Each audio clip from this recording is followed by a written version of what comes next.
the Lord will equip you if He has called you. Amen? So, the Lord will equip and qualify those that He has called. So sometimes you doubt whether you're good enough, you're righteous enough, you're holy enough, you're qualified. But the Lord sees beyond what you see in yourself. Amen? The Lord sees beyond what you see in yourself.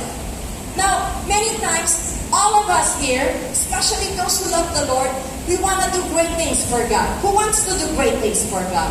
Who wants to do exploits for Jesus? Who wants to do ma-please si Lord sa atong life? All of us, we want that. We want our life to count, to make a difference for the kingdom. And yet, we don't want to live. There are times, there are people who don't want to compromise or believe the comfort and the safety of the road. Kung ingana ang atong attitude, then we are the ones who are limiting ourselves. But if we focus our eyes on Jesus, just like Peter, as long as nakatutok lang siya sa Panginoon, he was able to do what was deemed impossible. He was able to walk on water. So, let us not pay attention on the storm, people, but let us put our attention on the one who can calm the storm. Amen? And we know that is Jesus.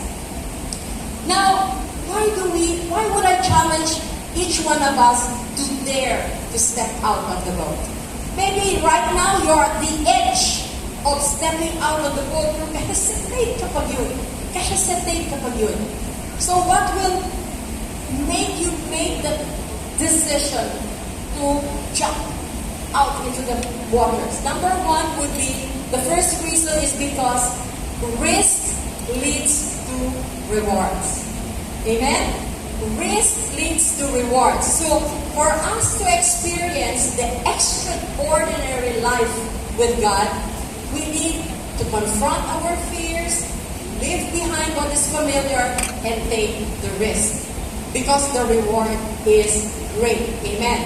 Great. So, some wise person has said this, and let me read this to you, okay? To laugh is to risk appearing the fool.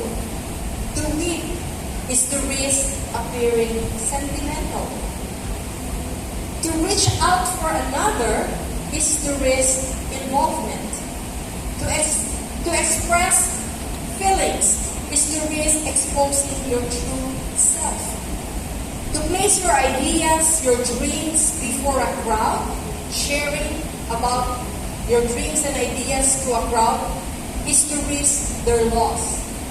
To love is to risk not being loved in return. To live is to risk dying. To hope is to risk despair.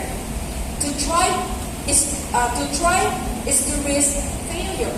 But then risk must be taken. Because the greatest hazard in life is to risk nothing. Okay? The person who risks nothing, who does nothing, who has nothing, is nothing. Okay? They may avoid suffering and sorrow, but they cannot learn, feel, change, grow, love, or live. So, sabi nga nila, it is better, diba, we hear this so often, it is better to have loved and failed than not to have loved at all. Okay? So, baka merong nag-smile-smile siya. Okay. The second reason why we get out of the boat is so that our faith will grow. Okay. So that our faith will grow. Now, faith is like a muscle, okay? You know, Pastora Leia and I, in our younger days, you know si Pastora Leia senior na, okay? Welcome to the Seniors Club. Amen. And she is so happy with her seniors card. Kaya every time mukha may magsuot, they had to get siya. Every one of us would pull out our seniors card, and she would say, 2 more months. 1 more month. 1 more week.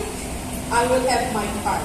But in our younger days, would you believe that Pastora and Leia and I were bodybuilders? Hindi ko siya maniwala mo.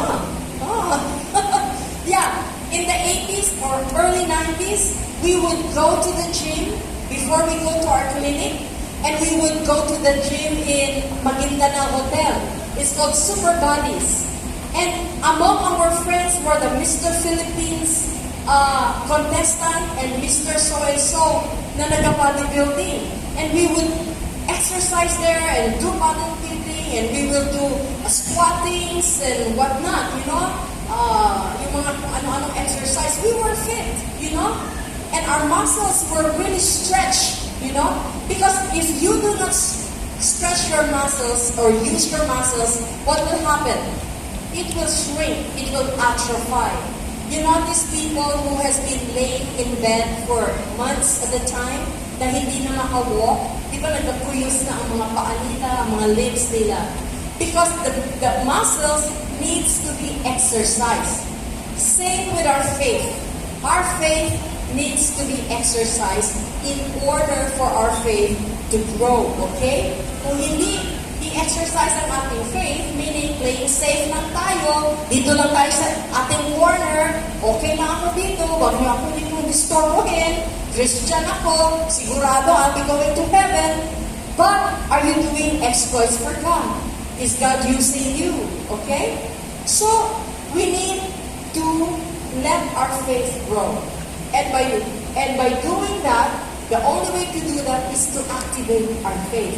To take our risk and say, when Pastor, your network leader says, I need volunteer to do evangelism in the streets. And if your schedule is free, you should be the first one to say, oh, man ko, appeal ko, i-train ko, tuloy ko, how do I do it? Dare to do things that you haven't done before. And you would see how your faith will grow. How your faith will grow.